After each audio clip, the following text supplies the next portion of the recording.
Good morning, friends. ഇന്ന് നമ്മൾ ചെയ്യാൻ പോകുന്നത് നമ്മുടെ paper MOD-102 vector calculus differentiation transforms. ഈ പേപ്പറിലെ മൂന്നാമത്തെ മൊഡ്യൂൾ ഓർഡിനറി ഡിഫറൻഷിയേഷൻ.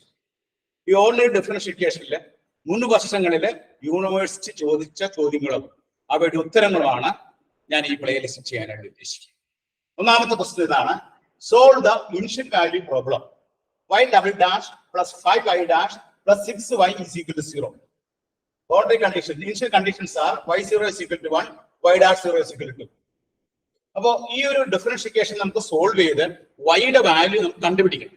അപ്പോൾ വൈയുടെ വാല്യൂ കണ്ടുപിടിക്കാനായിട്ട് തന്നിരിക്കുന്ന ഡിഫറൻഷിയേഷൻ എന്താണ്? y double dash plus 5y dash plus 6y is equal to 0. എന്ന് പറഞ്ഞാൽ എന്താണ് equation? d square y by dx square plus 5 into dy by dx plus 6y is equal to 0. അപ്പൊ ഇത് നമ്മൾ സോൾവ് ചെയ്യാനായിട്ട് നമ്മൾ ഉദ്ദേശിക്കുന്നത്, നമ്മൾ ചെയ്യുന്നത് ഈ ഡി ബൈ ഡി എക്സിന് നമ്മൾ ക്യാപിറ്റൽ ഡി എടുക്കാം. D by D X as D. അങ്ങനെ ഡി എടുത്ത് കഴിയുമ്പോൾ എന്ത് വരും? D square Y plus 5dy plus 6y is equal to 0. ഇതിൽ നിന്ന് എന്ത് പുറത്തെടുക്കാം? നമുക്ക് D square plus 5d plus 6 പുറത്തെടുത്തു. Of y is equal to 0. അപ്പൊ ഇത് f of d of y equal to 0. ഇതിലെ f of d equal to 0 കൊടുക്കുക. അതിനെയാണ് നമ്മൾ ആക്ച്വലറി ഇക്വേഷൻ എന്ന് പറയുന്നത്. f of d എന്ന് പറഞ്ഞാൽ എന്താണ്? d square plus 5d plus 6 is equal to 0. then ഇവിടെ നമ്മൾ d ക്ക് വരെ m കൊടുക്കുക. അപ്പൊ നമുക്ക് എന്ത് കിട്ടും? d ക്ക് വരെ m കൊടുക്കുമ്പോൾ m square plus 5m plus 6 is equal to 0. ഇതിനെ നമ്മൾ കണ്ടുപിടിക്കുന്ന പേരാണ് auxiliary equation. m square plus 5m plus 6 equals 0. ഇങ്ങനെയാണ് ഇതിന്റെ ആക്ച്വൽ ഇക്വേഷൻ ഡെവലപ്പ് ചെയ്യുന്നത്. ഇനിയുള്ള ഫർദർ പ്രോബ്ലംസ് ചെയ്യുമ്പോൾ നിങ്ങൾക്ക് ഡയറക്റ്റ് ആയിട്ട് ആക്ച്വൽ ഇക്വേഷൻ എഴുതാം. എന്ത് എഴുതാം? m square plus 5m plus 6. അത് എങ്ങനെയാണ് കിട്ടിയെന്നുള്ളതാണ് ഞാൻ ആദ്യത്തെ പ്രോബ്ലത്തിൽ പറഞ്ഞത്. ഇനി നിങ്ങൾ എക്സാമിനേഷൻ ചെയ്യുമ്പോൾ ഇതൊന്നും ഡീറ്റെയിൽ ആയിട്ട് എഴുതേണ്ട ആവശ്യമില്ല. ഇവിടെ നോക്കുക, y double dash എന്ന് പറഞ്ഞാൽ എന്താണ്? d square y by dx square. d square y by dx square ആണെങ്കിൽ നമ്മൾ ആദ്യം എഴുതേണ്ടത് ഓക്സിലറി ഇക്വേഷൻ m സ്ക്വയർ എഴുതാം. m square. അടുത്ത് y ഡാഷ് സ്ഥാനത്ത് m എഴുതാം, 5m. പിന്നെ 6y ആണെങ്കിൽ നമ്മൾ 6 എഴുതാം. ഇങ്ങനെ നമുക്ക് ഓക്സിലറി ഇക്വേഷൻ എഴുതാം. അപ്പൊ ഇനി നമ്മൾ ചെയ്യാൻ പോകുന്ന എല്ലാ പ്രോബ്ലത്തിലും നമ്മൾ ഇങ്ങനെ ഒരു ഡിഫറൻഷിയേഷൻ സോൾവ് ചെയ്യാൻ പറഞ്ഞാൽ, ഇങ്ങനെ ഒരു ഓർഡിനറി ഡിഫറൻഷിയേഷൻ സോൾവ് ചെയ്യാൻ പറഞ്ഞാൽ ആദ്യം നമ്മൾ ഓക്സിലറി ഇക്വേഷൻ എഴുതും. ഓക്സിലറി ഇക്വേഷൻ എഴുതാനായിട്ട് ഈ കഥകളൊന്നും നമ്മൾ പറയേണ്ട ആവശ്യമില്ല. നമ്മൾ ഡയറക്റ്റ് ആയിട്ട് y ഡബിൾ ഡാഷ് കാണുന്നിടത്ത് m സ്ക്വയർ എഴുതും, y ഡാഷ് കാണുന്നിടത്ത് m എഴുതും, y കാണുന്നിടത്ത് 1 എഴുതും. അപ്പൊ നമുക്ക് എന്ത് കിട്ടും? m square plus 5m plus 6 is equal to 0. ഇവിടെ നിന്ന് സ്റ്റാർട്ട് ചെയ്താൽ മതി. ഇനി നമ്മൾ ഈ auxiliary equation m square plus 5m plus 6 equal to 0 എന്നുള്ള ഓക്സിലറി ഇക്വേഷൻ നമ്മൾ സോൾവ് ചെയ്യണം. അത് സോൾവ് ചെയ്യുമ്പോൾ നമുക്ക് കിട്ടുന്ന എന്താണ്? ഇവിടെ m plus 2 into m plus 3 കിട്ടാം. സോൾവ് ചെയ്യാനായിട്ട് നമ്മൾ ഫാക്ടറൈസ് ചെയ്ത് m plus 2 into m plus 3. അപ്പോൾ m is equal to -2, m is equal to -3. ഇവിടെ റൂട്ട്സ് റിയൽ ആൻഡ് ഡിസ്റ്റിങ്ക്ട്. ഇവിടെ നമുക്ക് കിട്ടിയ റൂട്ട്സ് എന്താണ്? റൂട്ട്സ് റിയൽ ആണ്, ഡിസ്റ്റിങ്ക്ട് ആണ്.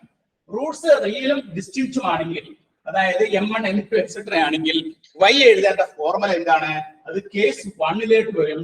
കേസ് 1ൽ പറയുന്നത് roots are m1 m2 etcetera ആണെങ്കിൽ y കാണാനുള്ള formula e raised to m1x plus e raised to m2x. ഇതാണ് formula. e raised to m1x plus e raised to m2x plus etcetera. ഇനി m10 ഇവിടെ നമുക്ക് m3 m4 ഒക്കെ ഉണ്ടെങ്കിൽ നമുക്ക് തന്നെ എഴുതി പോകാൻ പറ്റും.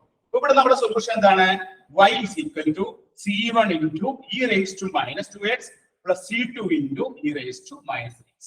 അപ്പൊ ഈ പ്രോബ്ലത്തിന്റെ ഒരു പാർട്ട് അവസാനിച്ചു. അതായത് y എന്നുള്ള വേരിയബിള് നമ്മൾ in terms of c1 c2 കണ്ടുപിടിച്ചു. എന്താ ആൻസർ കിട്ടിയത്? c1 into e raised to -2x plus c2 into e raised to -3x. ഇത് ഏത് കേസാണ്? കേസ് 1 ആണ്. കേസ് 1 പറയുന്നത് എന്താണ്? Roots are real and distinct. ഇവിടെ റൂട്ട്സ് റിയലും ഡിസ്റ്റിങ്ക്റ്റുമാണ്. m1 m2 എക്സെട്ര ആണ്. ഇവിടെ -2 -3 are real numbers. therefore we can write the solution as y is equal to c1 into e raised to -2x plus c2 into e raised to -3x. Okay. ഇനി നമ്മൾ അടുത്ത സ്റ്റേജിലോട്ട് പോകണം. അടുത്ത സ്റ്റേജിലോട്ട് എന്താണ്? ഈ c1 ന്റെയും c2 ന്റെയും വാല്യൂ നമുക്ക് കണ്ടുപിടിക്കണം. എന്താണ് c1, എന്താണ് c2? ഈ c1 ന്റെയും c2 ന്റെ വാല്യൂ കണ്ടുപിടിക്കാനായിട്ട് രണ്ട് ഇനിഷ്യൽ കണ്ടീഷൻസ് തന്നിട്ടുണ്ട്. കണ്ടീഷൻസ് എന്താണ്? ഒന്നാമത്തെ condition y0 is equal to 1. y0 is equal to 1 എന്ന് പറഞ്ഞാൽ നമുക്ക് കിട്ടിയ ഈ ആൻസർ, അതായത് y equal to c1 into e raised to minus 2x plus c2 into e raised to minus 3x ല് ഈ x നമ്മൾ 0 കൊടുക്കുക. x ന് 0 കൊടുത്താൽ y0 കിട്ടുന്നത് എത്രയാ? 1 ആണെന്ന് പറയുന്നത്. y0 1. അപ്പൊ ഇവിടെ x ന് 0 കൊടുത്താൽ എത്ര കിട്ടും? e raised to minus 0. e raised to 0 1 ആണ്. അപ്പൊ c1 പ്ലസ് രണ്ടാമത്തെ കേസിൽ എന്ത് കിട്ടും? c2. ഇത് ഇക്വേഷൻ 1 കിട്ടും.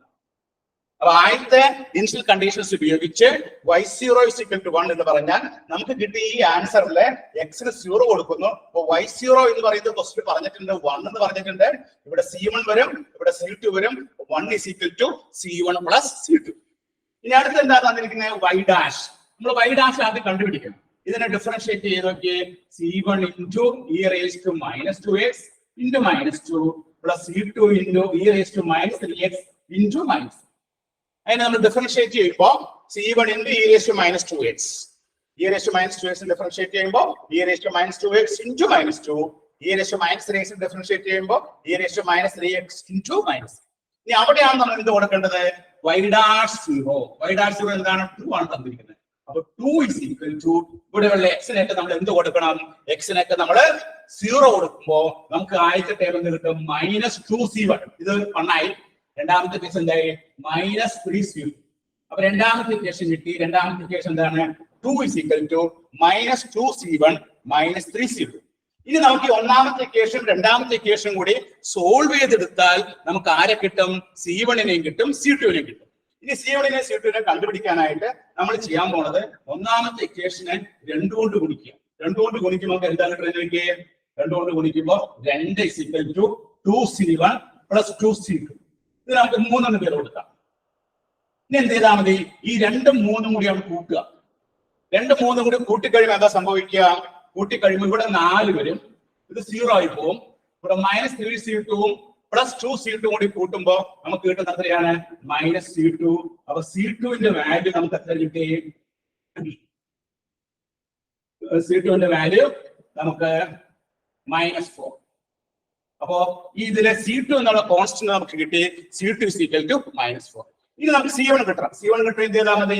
c1 plus c2 is equal to 1 ആണ്. അപ്പൊ c1 is equal to 1 minus c2, that is 1 minus -4, that is equal to 5. അപ്പോ c1 ന്റെ വാല്യൂ നമുക്ക് എന്ത് കിട്ടി?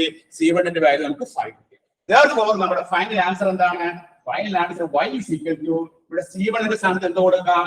c1 ന്റെ സ്ഥാനത്ത് 5 into e raised to minus 2x plus c2 എത്രയാണ്? -4 into e raised to minus നമ്മുടെ ഫൈനൽ ആൻസർ. ഇങ്ങനെയാണ് നമ്മൾ ഈ പ്രോബ്ലംസ് സോൾവ് ചെയ്യുക. അപ്പൊ ഇതൊരു ഓർഡിനറി ഡിഫറൻഷ്യൽ ഇക്വേഷൻ ആണ്. ഓർഡിനറി ഡിഫറൻഷ്യൽ ഇക്വേഷൻ ആവുമ്പോൾ നമുക്ക് തന്നിരിക്കുന്നത് എന്താണ്? y double dash plus 5y dash plus 6y is equal to 0. അതിന് നമ്മള് ഡിഫറൻഷിയേഷൻ ഫോമിലേക്ക് എഴുതുമ്പോൾ d² y by dx² plus 5 into dy by dx plus 6y is equal to 0. അപ്പൊ സോൾവ് ചെയ്യാൻ വേണ്ടിയിട്ട് ഡി ബൈ ഡി എക്സിന് പകരം ഞാൻ എന്ത് സബ്സ്റ്റിറ്റ്യൂട്ട് ചെയ്തു? ഡി എന്ന് ക്യാപിറ്റൽ ഡി എന്ന് കൊടുത്തു. അങ്ങനെ കൊടുത്തു കഴിയുമ്പോഴാണ് നമുക്ക് എന്ത് കിട്ടുക? d² y plus 5dy plus 6y is equal to 0. അതിൽ നിന്ന് നമ്മൾ എന്തൊരു y പുറത്തെടുക്കുമ്പോൾ നമുക്ക് എന്ത് കിട്ടും? d² പ്ലസ് 5d പ്ലസ് 6 കിട്ടും. ആ d² plus 5d equal to 0 കൊടുത്തതിന് ശേഷം ഡിക്ക് നമ്മൾ m കൊടുക്കാം. ഡിക്ക് m കൊടുക്കുമ്പോൾ m² plus 5m plus 6 is equal to 0 എന്ന് കിട്ടും. അതിനെയാണ് നമ്മൾ എന്ത് വിളിക്കുന്നത്? ഓക്സിലറി ഇക്വേഷൻ എന്ന് വിളിക്കുന്നത്. Auxiliary equation. ഇനി നമ്മൾ പുതിയ പ്രോബ്ലംസ് ചെയ്യുമ്പോൾ ഡയറക്റ്റ് ആയിട്ട് y ഡബിൾ ഡാഷിന്റെ സ്ഥാനത്ത് നമുക്ക് എന്ത് എഴുതാം? m² എന്ന് എഴുതാം. y ഡാഷിന്റെ സ്ഥാനത്ത് എന്ത് എഴുതാം? m എഴുതാം. y യുടെ സ്ഥാനത്ത് എന്താ? കോൺസ്റ്റന്റ് 1 എഴുതാം. അപ്പൊ ഡയറക്റ്റ് ആയിട്ട് നമുക്ക് എഴുതാം. ഈ കാര്യങ്ങളൊന്നും നേരത്തെ പറഞ്ഞ കാര്യങ്ങളൊന്നും നിങ്ങൾ എഴുതേണ്ട ആവശ്യമില്ല. ഡയറക്റ്റ് ആയിട്ട് we can write the auxiliary equation as m² plus 5m plus 6 equals 0. അങ്ങനെ ആക്സിലറി ഇക്വേഷൻ കിട്ടിക്കഴിഞ്ഞാൽ പിന്നെ നമ്മൾ ചെയ്യേണ്ടതാണ് ഈ ആക്സിലറി ഇക്വേഷൻ സോൾവ് ചെയ്തെടുക്കുക. സോൾവ് ചെയ്യാനായിട്ട് m+2 into m+3 equals 0 കൊടുത്തു. അപ്പൊ m-ന് 2 ഡിഫറെന്റ് വാല്യൂസ് കിട്ടി. ആ വാല്യൂസ് ഏതൊക്കെയാണ്? -2 -3. അപ്പൊ റൂട്ട്സ് റിയലും ഡിസ്റ്റിങ്ക്റ്റും ആണ്. ഇങ്ങനെ ടൈപ്പ് ഇക്വേഷൻ സോൾവ് ചെയ്യുമ്പോൾ 3 ഡിഫറെന്റ് കേസുകളാണ്. കേസ് 1 പറയുന്നത് if the roots are real and distinct. Roots റിയലും ഡിസ്റ്റിങ്ക്റ്റും ആണെങ്കിൽ നമ്മള് സൊല്യൂഷൻ എഴുതാനുള്ള ഫോർമുല എന്താണ്? റൂട്ട്സ് റിയലും ഡിസ്റ്റിങ്ക്റ്റും ആണെങ്കിൽ m1 m2 എക്സെട്ര ആണെങ്കിൽ y is equal to c1 into e raised to m1x plus c2 into e raised to m2x plus c3 into e raised to m3x plus etcetera ആണ്. അപ്പൊ ഇവിടെ നമ്മള് Roots റിയലും ഡിസ്റ്റിങ്ക്റ്റും ആണ് -2 -3 ആയതുകൊണ്ട് c1 into e raised to -2x plus c2 into e raised to -3x. അപ്പൊ ഈ പ്രോബ്ലത്തിന്റെ ഒരു പാർട്ട് അവസാനിച്ചു. ഇനി നമുക്ക് ഒരു ഇനിഷ്യൽ കണ്ടീഷൻസ് തന്നിട്ടുണ്ട്, 2 ഇനിഷ്യൽ കണ്ടീഷൻ തന്നിട്ടുണ്ട്. അത് ഉപയോഗിച്ച് c1ന്റെ വാല്യൂ എത്രയാണ്, c2ന്റെ വാല്യൂ എത്രയാന്ന് പറയണം. അതിന് നമ്മൾ ആദ്യം എന്ത് ഉപയോഗിച്ചു, y0 is equal to 1. ഈ കിട്ടിയ ഇക്വേഷന്റെ എക്സ് ആണ് അവിടുത്തെ 0 കൊടുത്തപ്പോൾ y0 നമുക്ക് ക്വസ്റ്റ്യൻ 1 എന്ന് പറഞ്ഞിട്ടുണ്ട്.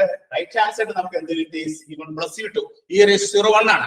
രണ്ടാമത് നമ്മൾ അതിനെ ഡിഫറൻഷിയേറ്റ് ചെയ്ത് വെച്ച ശേഷം x ൽ 0 കൊടുക്കുമ്പോൾ എന്ത് കിട്ടും, 2 equal to -2 c1 -3 c2 എന്ന് കിട്ടും. ഈ കിട്ടിയ 2 ഇക്വേഷൻ കൂടി നമ്മൾ സോൾവ് ചെയ്തു. അങ്ങനെ സോൾവ് ചെയ്യുമ്പോൾ c2ന്റെ വാല്യൂ -4 എന്നും c1ന്റെ വാല്യൂ 5 എന്നും കിട്ടും. അപ്പോൾ ഫൈനലി നമ്മുടെ സൊല്യൂഷൻ എന്താണ്, 5 into e raised to -2x plus -4 into e raised to -6. ഇങ്ങനെയാണ് നമ്മൾ ഈ പ്രോബ്ലം ചെയ്യുന്നത്. ഇത് ജൂൺ 2022 3 മാർക്കിന്റെ ക്വസ്റ്റ്യൻ ആയിട്ട് KTU ചോദിച്ചതാണ് കേട്ടോ. ജൂൺ 2022 3 മാർക്കിന്റെ ക്വസ്റ്റ്യൻ ആയിട്ടാണ് KTU ചോദിച്ചത്. എല്ലാവരും നോട്ട് ചെയ്തെടുത്തോളൂ കേട്ടോ.